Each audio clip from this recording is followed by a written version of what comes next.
Hey friends, what's up? Welcome back to the channel. In today's video, I am coming back at you with a pros and cons video. In last week's video, we did the big reveal, the big review for my Google Pixel 7 Pro. And so this week, I'm going to be talking about the product that I purchased at the same exact time as the Google Pixel 7 Pro, and that is the Google Pixel Watch. So I do have some pros, I do have some cons. It's going to be interesting, so let's get right into it. Okay, starting with my list of pros, as usual, I tend to do this often. I talk about the design, but Google's design is just, it's my thing. I absolutely love it. It's a huge factor into why I purchase Google products, and the same goes for the watch. I love the design of this watch. Hardware-wise, I love the band. I know you can get different bands, but this is like the basic band that you can get with it, and I like it. It's very similar to the Fitbit Verse that I had in the past. It's sleek. It doesn't bother me at all. I like it. I like that it's minimal. And just FYI, I purchased the watch in the color Hazel, which is the same color as my Google Pixel 7 Pro, if you didn't see last week's video. But obviously I got it so that the two of these would match. And so the band has like a nice grayish kind of neutral tone. And then the watch face itself, it has a very, very subtle rosy gold kind of situation, but you really can't notice that unless you're looking at it very closely. So if that deters anyone, just a heads up, you can hardly notice it, but that detail is there, and I personally really love it. So yeah, I love that part of the hardware. I also love the little raindrop effect that they have on the face of the watch, which I don't know if you can tell, but it literally looks like a raindrop. It looks like it's kind of pooling over, and I love that detail as well. I will say I am also someone who prefers round faces. My Fitbit Verse had a squarish kind of face, and I definitely prefer this face. So yeah, love that about the hardware. Love that there's a bezel. I know some people are not a fan of that. I'll talk about that some more soon, but has a bezel. And I just love everything about it. It is pretty lightweight, but I will say when I first took this out of the box, it felt a lot heavier, but I got used to it. It's not heavy at all. It's very comfortable in terms of all the hardware design choices that they went with. Now, in terms of software, the software is super minimalist. That is something that I personally love. That is something that I personally value because I kind of just want to look at the watch, get to the details, and you know, there's no frills about it. So I really love that it's super simple. You can actually change the color, which is a little bit of customization there. And I'm sure you could do some more customization, but that's just personally how I like to put my watch face. And then, you know, using the interface, very simple, or you can use the bezel and stuff like that. I'm trying to show you the bezel. There you go. It is definitely my most prettiest looking watch that I've had for a very long time. By the way, the lighting is super strange at this time of the day. So I apologize if I'm suddenly like super dark and then other seconds I'm like beaming with light. But yeah, that is the first pro. The second pro is that I love the bezel. People are not fans of bezels. I know it's a big hit or miss for a lot of people, but I am personally a big fan of the bezel. That's it right there, because you can press on it and it will wake the watch up. And of course, I just showed you, you can scroll. I'm hoping that I'm not blurry, but you can scroll, and it's just very convenient having that. Every single watch that I've had in the past never had a bezel, and I don't like that there are no bezels on some watches. I feel like it's a lot more convenient to be able to press an actual button. I know a lot of people don't like buttons these days, but I do. The next pro is talking about the texting kind of capabilities.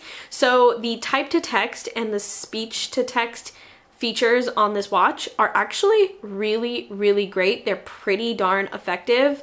I've done some experimentation when it comes to the speak to text. So basically, to preface, you can speak into the watch and you can type on the watch to send text messages once you get text message notifications on the watch. So I've experimented several different ways. If I talk fast, if I talk naturally, if I talk slowly, it catches every single word that I say super well. I don't think I've ever had to adjust a text message that I have spoken into this watch, which is super awesome. That is so convenient for when your hands are full and you want to send a quick text message.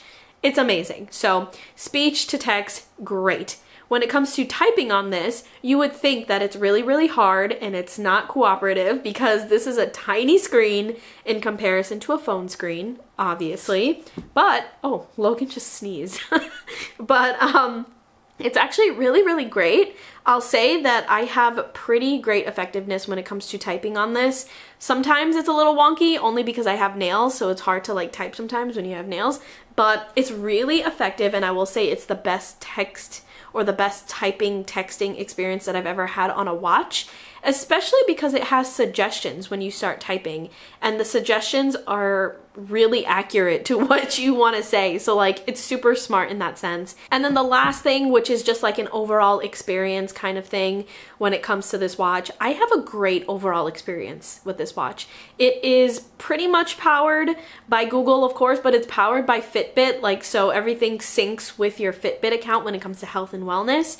And so if you are familiar with Fitbit, this is going to be a really, really easy transition from a Fitbit watch to this kind of watch because it has like the same programs and stuff like that. I'll show you what some of the programs look like. So we have the steps, we have heart rate, and we have sleep, stuff like that, and everything functions really, really great. I'll be honest with you, I personally like the way that it looks on this watch better than any Fitbit that I've used. Maybe that's just an aesthetics thing for me personally, but I really, really love the interface of it on this watch. And yeah, all is good. So I want to say that a big, big pro is that I have an overall really great experience with this watch. Okay, so now we're going to move on to the cons. So the first con is talking into this watch when you're having phone calls. So if you didn't know, you can take phone calls from this. It's not perfect, I will say, at least from the times that I have used it, and I have not used it much, to be honest with you. So maybe it needs some more experimentation, but sometimes I'll be talking into the watch and the person on the other end will say, like, you sound a little bit like you're underwater. Maybe that's a sleeve thing. Maybe it's because I'm moving a lot just by habit because you're talking and you're not using your phone to like keep your hand stable. Maybe that's what it is, but it's not the best experience. And being able to have conversations or take phone calls from the watch was a big pro for me in terms of purchasing this watch. So I hope it gets better, or maybe I just need to do a bit more experimentation, but right now it's not the best. But the next con, which is pretty ironic because I just talked about it being as part of my pros, it has to do with the bezel. So sometimes when I wear this watch, which is always, not sometimes, basically when I'm wearing this watch, I'll actually show it to you so that you can literally see. But sometimes when you move your hand in a particular way, it will touch the bezel. So sometimes I'll go like this and you can already see it. It's touching the bezel. And sometimes if I push my hand a little bit more, it will literally press on the bezel, which is kind of annoying because it turns the watch on when you do that. And sometimes the watch will start to do things because the watch face is on now. So there has been an instance where my watch, because of this whole situation happening, like this example happening, my watch called the emergency services. Luckily, it made a very strange noise, so I was able to end the call super, super quickly. So nothing escalated, but that is something that I definitely don't want to happen again. So it's just a little bit annoying that that happens when you do this. Could it be because I'm left-handed? Perhaps, actually. I'm thinking about it now. Maybe. But it is something to be wary of if you're left-handed, or if, you know, you tend to do this, which is just a very basic hand gesture. So just a heads up on that, it can be a little bit annoying. Okay, the next con, which is almost as, it might be my worst con, but I do have one more after this, but the battery life is not good. It is not good. I kind of knew this. I kind of had low expectations from the very get-go because when they talked about this watch at the conference, the Google conference in October 2022, they said that the battery life on this watch is about a day. So it's not good. So I knew I should have expected that. However, in real life use, it feels a lot less than a day, and it really does depend on your use of the watch, of course. So for example, there can be a day where I just particularly get a lot of notifications, and this has happened recently. I'm in a group chat and I got a lot of notifications that day, and it was pinging my watch consistently. My watch died by like 4 p.m. and I had charged it earlier in the day. So that was really, really bummy to see. It really depends on the use, but it can be as simple as getting text message notifications that can really, really kill the battery. When it comes to like charging, I don't charge this one and done. I have to consistently charge this throughout the day, every single day, always, to sustain the battery so that it just doesn't die out on me. Because of course, I never want to be walking around with a completely dead watch, and I also don't want to be walking around without a watch. So I try to sustain the battery as much as possible throughout the day. So what I will do is when I wake up in the morning, I will take the watch off, set it to charge, and then go do my business, get ready for the day in the bathroom and stuff like that, and then put it back on. And then the second time that I charge it for the day is before I take a shower at the end of the day. So I'm charging it 2 times a day, not fully each time, but I am charging it a little bit every single day, twice a day, to make sure that it doesn't ever die, because the battery drains that fast.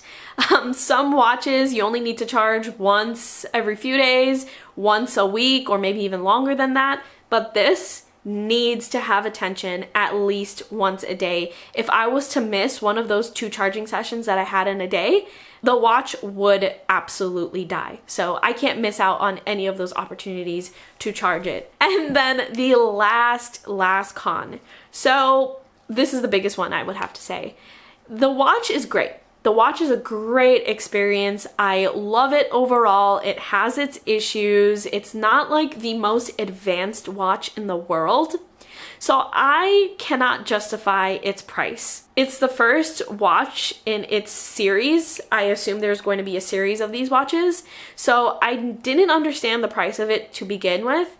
But now using it and seeing the cons, it just doesn't make sense to me that it is the price that it is. So it's expensive. If you are someone that is on a budget and you can't justify the price either, lean into that, because I think you are right. And maybe wait for a discount, maybe wait for a code, maybe wait for this to lower in price when a new version comes out, because this is not the best of its kind. I know for that for sure, even though it's the first and only one right now. And that price is just not sizing up. That being said, if you do have this watch, if you did get this watch because I got this watch, let me know what you think, if you are really, really enjoying it, or if you're not enjoying it at all, if you have similar or different pros and cons than me. I would love to hear your perspective, but overall, I really do enjoy this watch, and I am able to afford the watch, so I got the watch. Thank you so much for being here. That is all for this week's video. That is all. Let me know if you have any questions as well. I can definitely do some follow-up videos, whether it be the Google Pixel 7 Pro or the Google Pixel Watch. Would be happy to talk more about it. My husband, I got him the Google Pixel 7, just the 7, for Christmas. So he obviously got it at the end of December. It hasn't even been a month yet.